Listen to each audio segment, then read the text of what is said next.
So, I'll say a few words about this auspicious occasion, and then Srila Avadut Maharaj will also say something.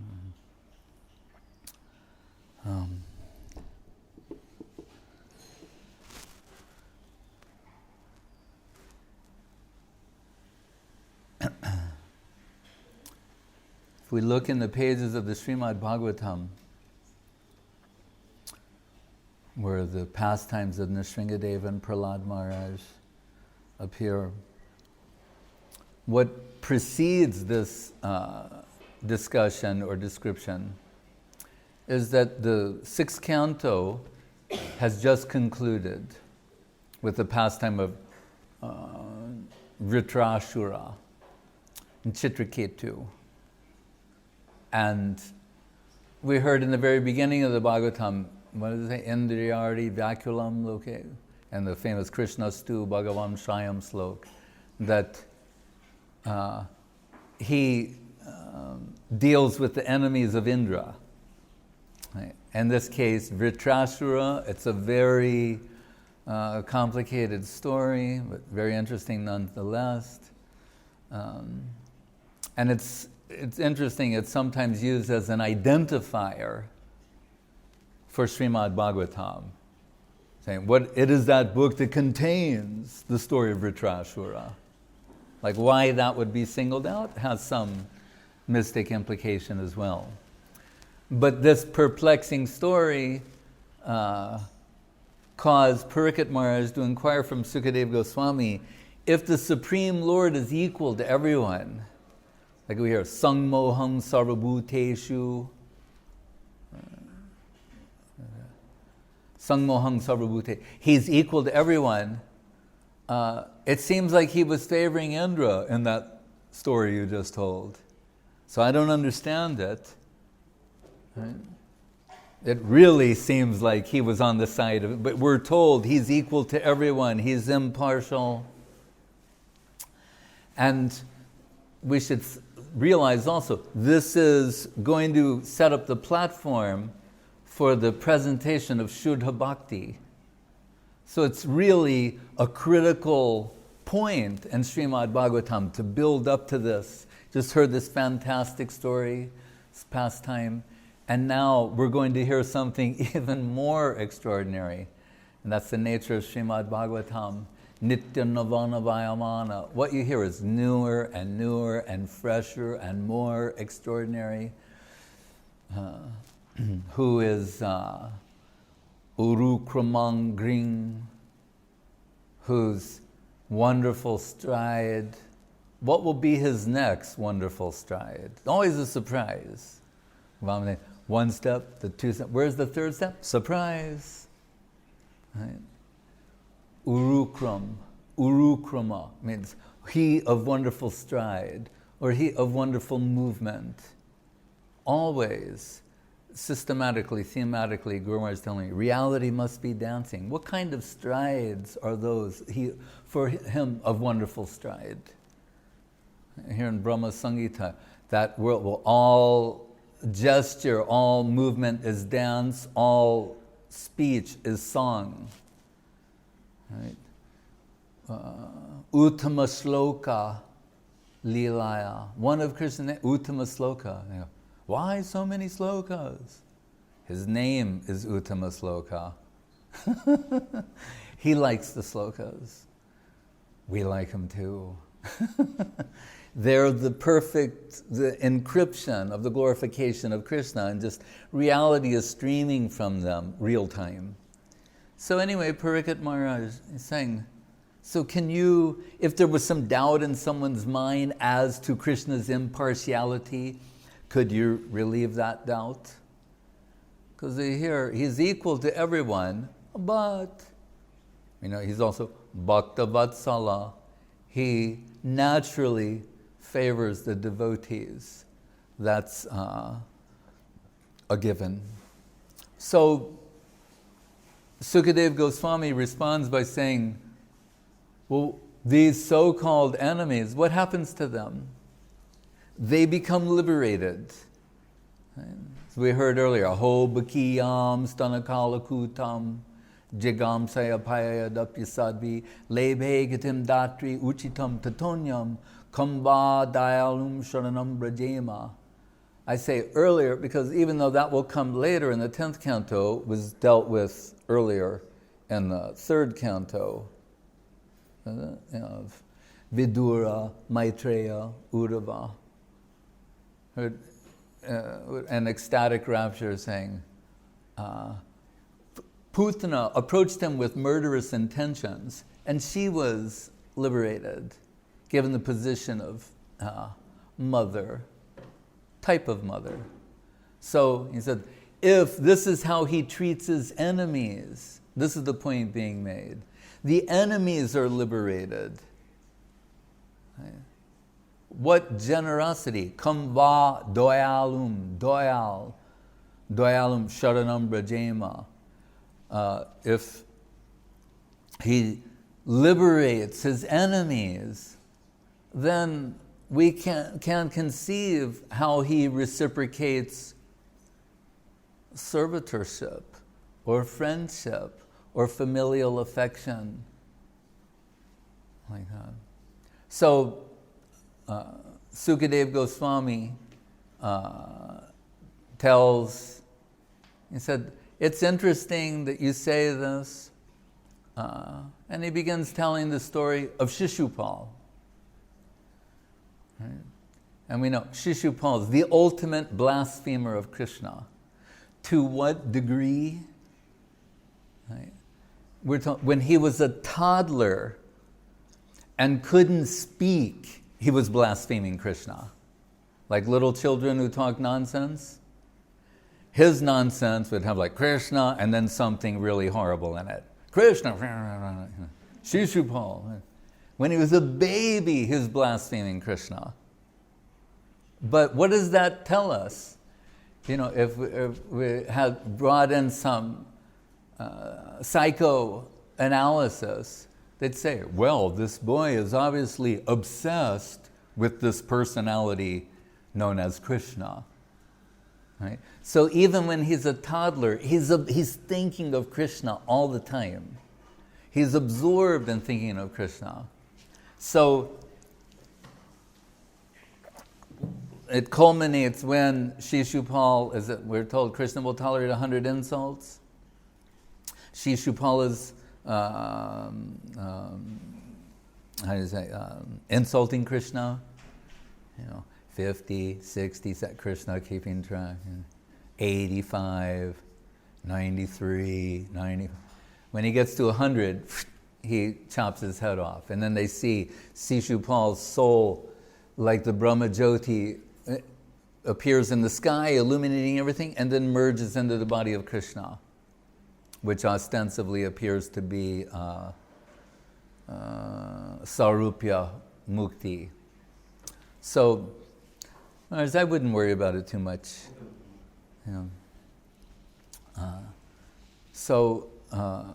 Anything that's moving won't be good. Yeah. Avadut Maharaj is forever the servitor, the facilitator, the impresario. Comes from that word, from Italian. To do something, that make things in such a way as to give a favorable impression, to impress, impresario.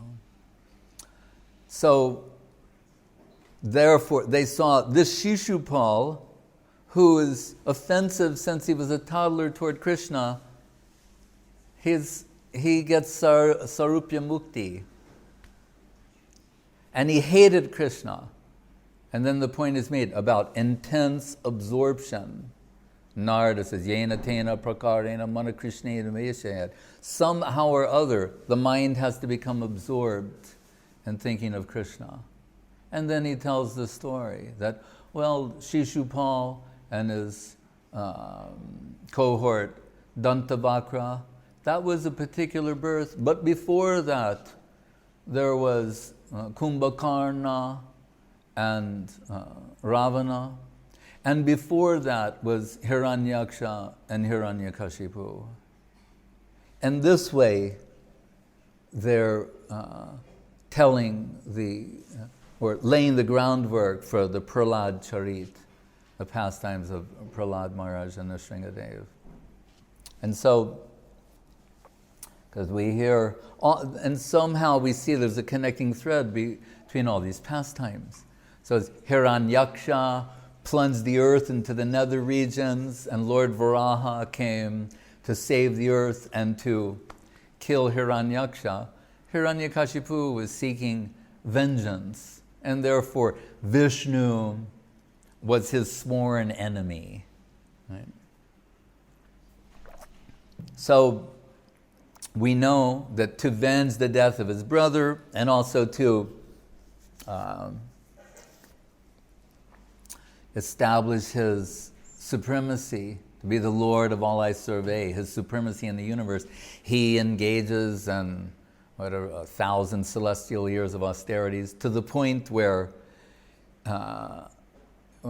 his body was covered, there was an anthill covering his form.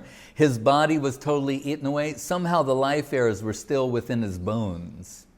He was doing this austerity that caused consternation to the demigods. They appealed to Brahma, and Brahma came to see him, and Brahma sprinkled some nectar on his form, and then his form reappeared in this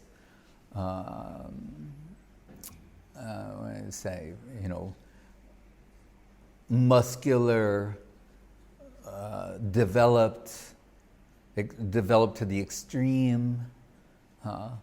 Like you could say, the steroids of his austerities produced this extraordinarily muscular form. And he appealed to Brahma for a boon. And what was that boon? He told, I not to be killed by any creature created by you. Brahma's the creator. All right. He wants immortality, but he knows also that may not be possible in the conventional sense. So he's trying to, through selective criteria, get more immortality through the back door, so to speak, by saying, I'll never be killed by a creature created by you, not in the day or the night, not inside or outside, not by anything living or dead, thinking of all the other things I can ask for than just straight out immortality. And with this contract, I've got immortality. And Brahma grants all these boons. And then we're told that actually in Bhagavad Gita, how is Bhagavad Gita connected to this? It says, among the Daityas, means the demons.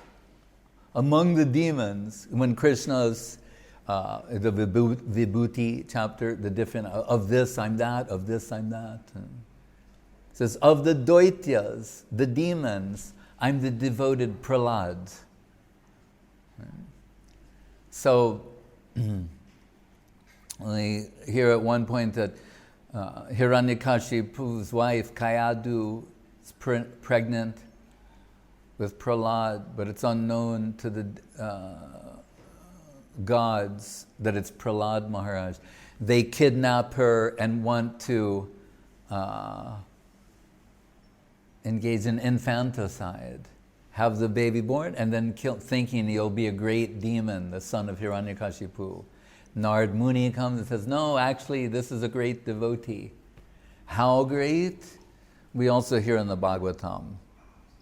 Swayambhur, Shambhu, Manu, Kapila, Narada, Prahlada, Bhishma, Janaka. He's listed as one of the 12 Mahajans, right? The great Dharmasya Tattvam Nihitam Gahaya Mahajano Yena Kata Sapanta. The great devotees who are delivering real, substantial religion. So Prahlad is born, and parallel to that, Shishupal, who when he's a toddler, he's blaspheming Krishna. So when Prahlad went to school, you know, the Sanskrit alphabet begins with Ka. That is the first letter. Kaka, Jajana, Papa, Baba, Ma, etc. Like we have ABCs. I don't know what they have in Russian, but in English they have ABCs. Here, Ka. When he'd say Ka, his body would start trembling. He'd be, because it made him think of Krishna. Even hearing the alphabet, Prahlad Maharaj is so exalted in consciousness that he thought of Krishna and he would go into an ecstatic swoon in front of his classmates, right? Whom he told when he would preach to them, Komara acharet pragyo dharmam bhagavataniha. When should you take up Krishna consciousness? Sometimes in India they say, well, dharma, artha, kama, moksha. First you do dharma up to the age of 25, then artha, 25, and kama up to 50, then retirement, and then maybe when you're in your mid-50s, late 60s, moksha. Somehow that part never happens. 60s, 70s, it's going far and far. That's not what Prahlad Maharaj says. Prahlad Maharaj says, Komara achare pragyo dharmam bhagavataniha. You should take up Krishna consciousness as soon as possible, preferably in childhood, when you're a child. That's when you should start culturing Bhagavat Dharma, Krishna consciousness. So, but still, one devotee used to, Hridayananda Maharaj, he used to joke that so many devotees, like Pushta Krishna, who he was in his 4th year of college, pre-med, about to become a doctor. It's like right before graduation, Garga Muni Maharaj comes, preaches to him, he leaves everything, and within weeks he's in Dhaka in Bangladesh, in the middle of the Bangladesh war, they're preaching. Right? And there's so many other stories like that. So Hridayananda Maharaj used to joke, he'd say, so these parents, they wanted their children to grow up to be doctors, lawyers, etc., and they became devotees. He said, and now I see they're devotees, parents, they want their children to grow up and be devotees, and they become doctors, lawyers. And so Hiranyakashipu, he wanted Prahlad to be trained in his Gurukul, but his, like Shukracharya's son, that's the guru. Shukracharya's son and some others. So they're going to train Prahlad to become what sometimes they'll say in India, a first-class demon. I asked Mangal Maharaj about his nephew who comes to see me sometimes, Shagar, and they say, oh, how's he doing? So they're training him to become a first-class demon. So the Hiranyakashipu wanted, Prahlad to be a demon, magna cum laude. Right? So they're training him there, and then we're told the Gurukula teachers, they want to present Prahlad to Hiranyakashipu for review. They dress him very nicely and bring him before, and he looks so cute and charming, and Hiranyakashipu says to Prahlad, Prahlad, what's the best thing you learned in school? Like I ask children that sometimes too. They say they're studying something. I go, well, what do you like the best? So Hiranyakashipu, what's the best thing you've learned in school so far? And Prahlad Maharaj says, Sravanam Kirtanam Vishnu Smaranam Padasevanam Archanam Bandhanam Dasyam Sakyam Atmani Vedanam. To hear about, remember, to glorify Krishna, to serve his lotus feet, to engage in art. He outlines the 9 different processes of devotional service. And Hiranyakashipu was like, what? Vishnu, who killed my brother, that Vishnu, you've been polluted by the enemy. So he's telling the teachers, he wants to chastise them. He's saying, what have he's thinking they've been compromised. The very teachers themselves have been compromised. And so he questions them, and they're saying, no, we didn't teach him these things. Then Hiranyakashipu is saying, Prahlad, where did you learn this? About Shravanam, Kirtanam, Vishnu, Smaranam, Padasevanam, Archanam, Bandhanam, Dasham, Sakyam, Atmani. Where did you learn that? Is this you came to this on your own conclusion, or some other people taught? Where did you get this? It has to be consistent with Krishna consciousness all along. Here, bhaktya sanjatya bhaktya. You can only get devotion from someone who has it. So Prahlad Maharaj responded by saying, Matirna Krishne paratak svatoba mitopi padyeta grihavratanam adantago bir bisatam tamisram punat charvita charvananam. Matirna Krishne paratak svatoba. You can't get Krishna consciousness. What I have, you can't get this on your own.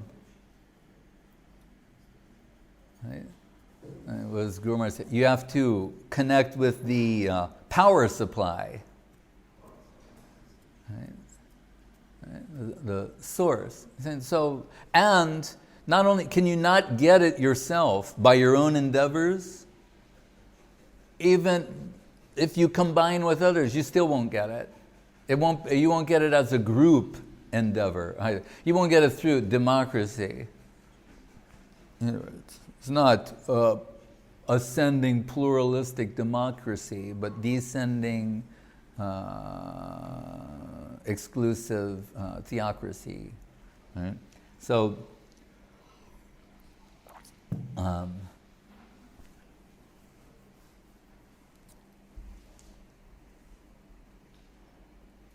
Griha vratanam. Griha vrat. Those who have vowed, pledged allegiance to the mundane. Adanta gobi brisatam dharamisram. And those whose idea of freedom is for the senses, not from the senses, they're entering into deeper and deeper levels of darkness. Punak charvita charvananam. Doing what? Simply chewing the chewed over and over again. Whatever little bit of apparent taste may have been there in the beginning has vanished long ago. And he says, Natevidu sartakatim Vishnu durasaye bahirartamanina. They're thinking that what the heart wants, how to find fulfillment, love, affection, that you'll find in the superficial, the external aspect of a thing, not realizing that it's internal culture. Sva artakatim Vishnu duraseye bahirartamanina. What did he say then?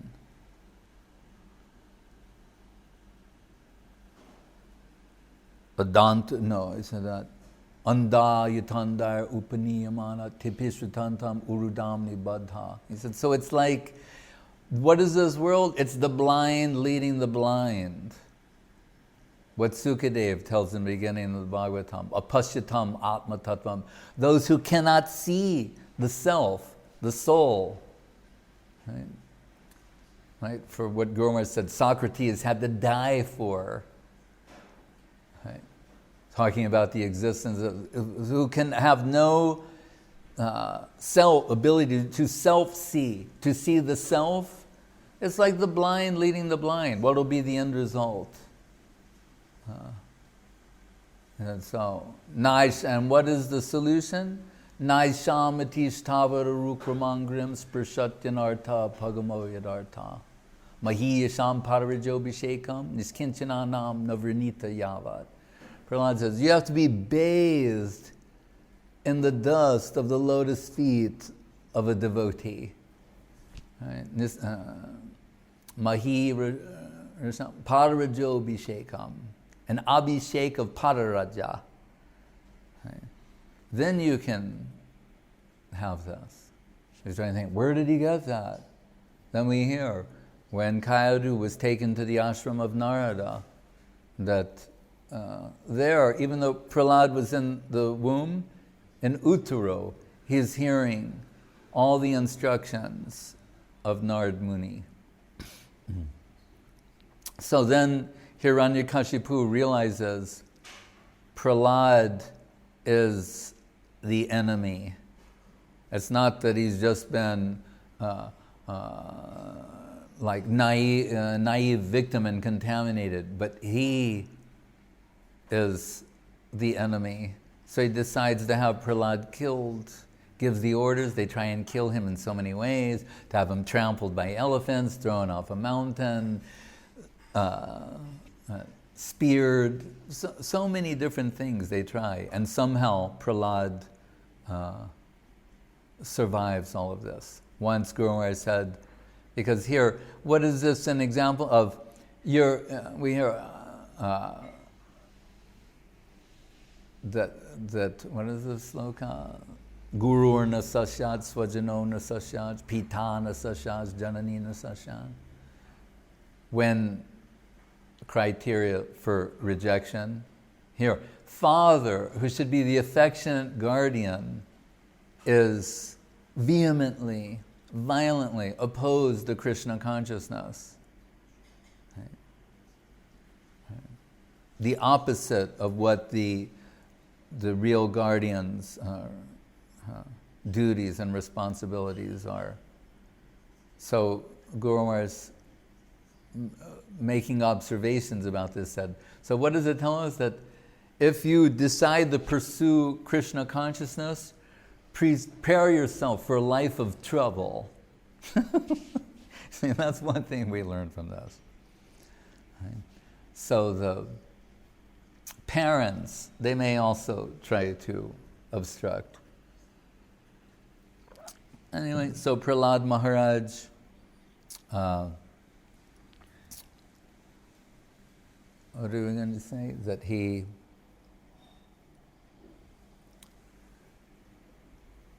survives the attacks of Hiranyakashipu, and this leads Hiranyakashipu to wonder about the extraordinary power of Prahlad Maharaj, and to inquire from him, Prahlad, where did you get this power? And Prahlad's answer is, from the original source of all power. Where did you get your power? Right? Where you're getting your power, I'm getting mine. It's like the Dylan Thomas line about, does not what is it? That force that drives the fuse in the green flower drive me? So that's a Brahman type description, but he's taking it deeper. And really, it's the same source. Where you get your power, it's where I get my power. And Hiranyakashipu, he is saying, oh, this God of yours, where is he located? Prahlad Maharaj, he's everywhere. When one of Guru Maharaj's relatives saw him becoming we're talking about relative obstruction, one of his uncles saw he's too much inclined towards Krishna consciousness and renunciation. He thought to put a damper on his theistic sentiments, and he said, do you know there are some stars, we are from science, they're so far away, their light has yet to reach the earth. So if there is a God, we're so insignificant. Do you think he has any time for people like us? And Guru Maharaj's response to him was to recall the Upanishads, Ishopanishad, Tadejati, Tadnaijati, Taddure, Tarantike, Tarantarasya Sarvasya, Tadu Sarvasyasya Bahyataha. He's saying, yes, he's very far away, but it says he's also nearest and dearest. Is there anywhere where God is not? Andantarastam paramanu chayantarastam. So his uncle was frustrated.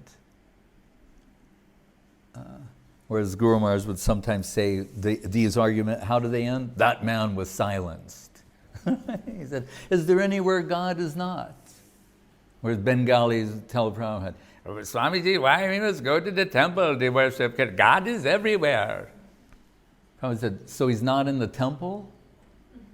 He's everywhere except the temple. That's interesting. God is everywhere, but not the temple. In temple you have to give donation. That's why. Yeah. But if it's for So then Hiranyakashipu sees a pillar, just like that one right there. Is your God in this pillar? Prahlad, yes. Once Prabhupada said, Prahlad could see Nrisingha peeping. And Guru Maharaj said, also we should not think, yes, he's everywhere. He said, but when that Nrisingha will come out of a pillar, that's because of the love of Prahlad Maharaj. We shouldn't think this is a cheap thing. And so Prahlad saying, yes, and we're told Hiranyakashipu in a fit of rage, he smashed that pillar with his fist. And then we're told a sound came out, a universal shell, heart-cracking sound that no one had ever heard before. This, like the way thunderbolts crack the ether in the sky, this inconceivably loud and frightening sound came from the pillar, and Hiranyakashipu was like, what was that? And Nrisingha appeared, and we're told in the beginning, Hiranyakashipu, he was astonished to see this extraordinary form. Jayadev Goswami wrote, Tavakara Kamala Barenakam Adbhuta Sringam. Adbhuta means astonishingly wonderful. Narahari, Nrisingha, Narasimha, half man, half lion, keeping intact Brahma's promise, not by a man, not by a beast. Right? And Nrisingha, Hiranyakashipu, how do you say, regaining his composure, he tried to attack Nrisingha. They fought for some time. Nrisingha at some point let him escape to add some drama, some play. Hiranyakashipu thought, oh, he's afraid of me. And then Nrisingha started laughing at him, but a sort of divine, wild laughter that gave Hiranyakashipu pause, that maybe things are not going his way.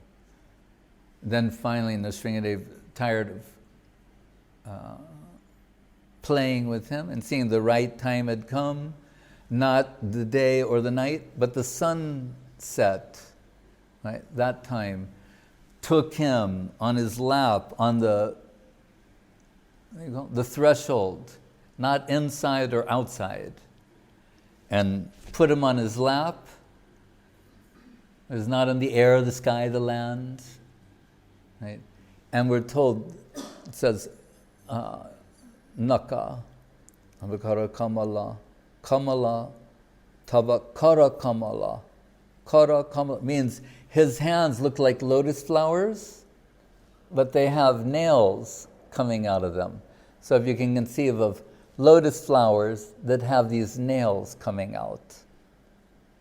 And then with those lotus palm nails, he ripped open the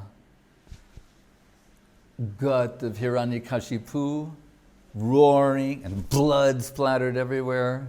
There's blood all over Nrisingha, blood all over these lotus palms with the nails, karanaka, and ripped his intestines out and wore them as a garland, and started roaring, and he was so angry to see his devotee being abused like this. The beautiful, loving, devoted Prahlad, who's the friend of everyone, and he's abusing him like this. And interestingly, Guru Maharaj in his poem to Saraswati Thakur, where he says that family life is, what is it? When he said friendship is the worldly friendship is deception, a colossal hoax, family life. And all these things about mundane relationships. He said, how we realize this? He said, by the radiance from the nails. He also uses karanaka, the nails on the lotus palms of Saraswati Thakur. And he quoted this sloka with regard to Nrisingha. So it's by those radiant nails on the lotus palms of Nrisingha, these things are being revealed. And he's cannot be pacified.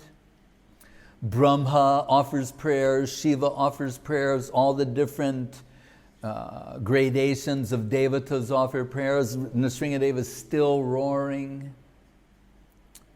Then Lakshmi Devi, seeing him in this mood, they're saying, maybe Lakshmi Devi, you could. When he's like this,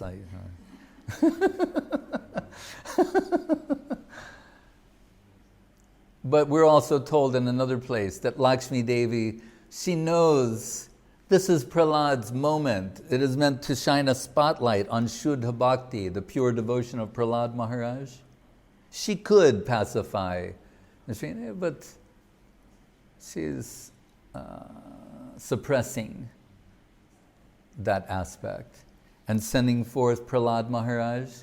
And remember, the roar that struck fear into the heart of Hiranyakashipu and all asuric entities was not frightful to Prahlad Maharaj. This fearsome form of Nrisingha was not frightful to Prahlad Maharaj. Once this man in San Jose was taking a tour of the ashram, and he saw this poster of Nrisingha on the wall. And Nrisingha like that, and the garland of intestine, And he looked up and he said, well, he's not a happy camper. And I said, no, he is. So what was frightening to Hiranyakashipu was not frightening to Prahlad Maharaj. So Prahlad Maharaj approached him, and he started offering his prayers, and Nrisingha became pacified. And we're told he took that same lotus palm that had just ripped Hiranyakashipu apart, he patted the head of Prahlad Maharaj with love and affection. And we see in Devapoli, Nrisingapoli, where the deity of Nrisingha is, it's told to be there since the Satyuga. You'll see, if you look carefully, Prahlad Maharaj, his head is bowed and he's bowed at the lotus feet of Nrisingha, and Nrisingha's lotus feet are upon his head. And in those prayers, Prahlad Maharaj, he is outlining Janmaityanadi, Griyamedi, Sukham Mitucham. Some of these slokas were very favorite to Srila Prabhupada, Srila Swami Maharaj. He's talking about materialism, materialistic society, but at the same time saying, but I feel some compassion for these people. I don't have any problem for myself, but I want to extend Krishna consciousness to them. So it's the basis for preaching Krishna consciousness. And there he also mentions all your different incarnations, Itam, Tiryag, Rishi, Deva, Avatare, all the different forms you appear in. And then he says this famous sloka at the end, Chanakkalo. And then in the Kali Yuga, you come in a covered form. So you're sometimes known as Tri Yuga, because that fourth Yuga incarnation is covered. So this is taken to be an indication of the appearance of Mahaprabhu. Because what is he covered by? Radha Bhava Duty Subalita, the heart and halo of Srimati Radharani. So there's some mystical encryption in this sloka, an indication of Prahlad Maharaj's awareness of that. And he also has a part to play in the Gaur Leela. So Prahlad Maharaj pacifies Nrisingha, and Nrisingha offers Prahlad so many boons and benedictions. Whatever you want is yours. And we're told, Prahlad Maharaj, this is why it is Shuddha Bhakti, the beginning of pure devotion. It says, Nasa Britya Sabai Banik. It's not that I'm worshiping you to receive something. I'm not worshiping you in anticipation of remuneration. So Prahlad is a little incensed by this suggestion. This is part of the Leela, the pastimes. Nrisingha is offering these boons to him, and Prahlad Maharaj is declining, saying, why should the Lord will not give the devotees something that's bad for them. So why would you give me all these things that might distract me from your lotus feet and the holy service of your lotus feet? So Prahlad speaks very nicely in that regard, establishing pure devotion. And to answer that question, we can say, then why is Nrisingha offering those things? Because they will not distract Prahlad Maharaj. And when he realizes that all these things are to be embraced in seva, in service, he accepts them. And he ends up becoming a great king, and the pastimes continue. And so it's also consistent with the theme of Rupa Goswami, Nirbandha Krishna Sambandha Yukta Vairagya Muchita. What is Yukta Vairagya? Pujala Ragapat Gaurabhavange Matala Sharana Vishayarange. That the objects of the senses and the things of this world are not to be dismissed from being employed in the service of Guru Gauranga Radha Govinda. And just to conclude, I'd say that, Gurudev told once in Sokal, he said, when Nrisingha is expressing so much love and affection for Prahlad, he takes Prahlad and he's licking him with his tongue out of affection. So he told, Prahlad Maharaj told Nrisingha, and you appear in many different forms. He understands this is Krishna. Also, it's a form of Krishna. Although Nrisingha is generally taken to be Vaikuntha destined. Right? Still, in the background. So when Nrisingha, we're told after this, when my leg is falling asleep. In Ahovalam in South India, he washes his hands. That place, sometimes bhaktas, devotees go there on pilgrimage and they say, the rocks are red. from the blood of Hiranyakashipu as he washed his hands there. And so he's, we take it that this took place in South India, this pastime. So when Nrisingha is flying back to his own abode, as he's going over Bengal, Gauradesh, and Mayapur, saying, oh yes, Prahlad said, Chanakalo, hidden in the Kali Yuga. This is where Mahaprabhu appears. So Nrisingha, he descends in what is now known as Nrisingapoli, and which was sometimes called previously Devapoli, because on surrounding hills, so many devas come, and while Nrisingha is there, they begin the worship of Nrisingha from all these different places. And then he, by his divine will, in that pukur pond nearby, some devotee bathing there discovers that what's now the murti of Nrisingha and Prahlad Maharaj that's in Nrisingapoli. So then Bhaktivinoda Thakur, he resigns from the government service, gets a transfer first to Krishnanagar when he's discovering Mayapur, the Yogpit, and in Swarupganj, which is nearby. In the morning on a stone seat, Bhaktivinoda Thakur, eyewitness, the disciple of Saraswati Thakur, Parbat Maharaj, he would hear Bhaktivinoda Thakur taking the name of Krishna, 3 o'clock, 4 o'clock in the morning. He said, like someone crying out to his beloved off in the distance, very fervently, very intensely, piteously, taking the name of Krishna.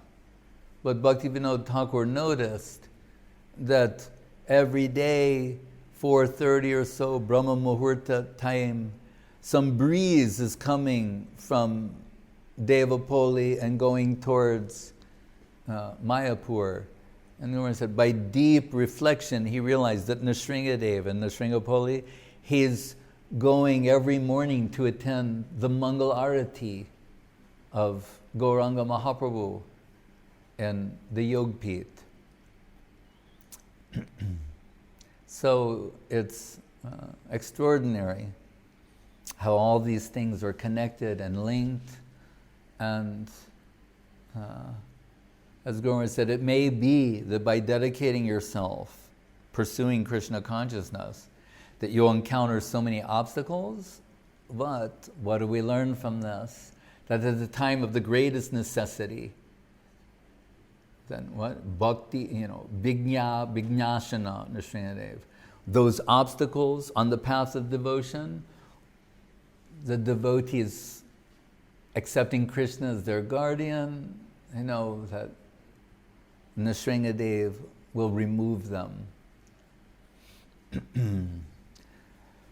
Hare Krishna. Jai Nrisingha Bhagavan ki jai, Prahlad Maharaj ki jai.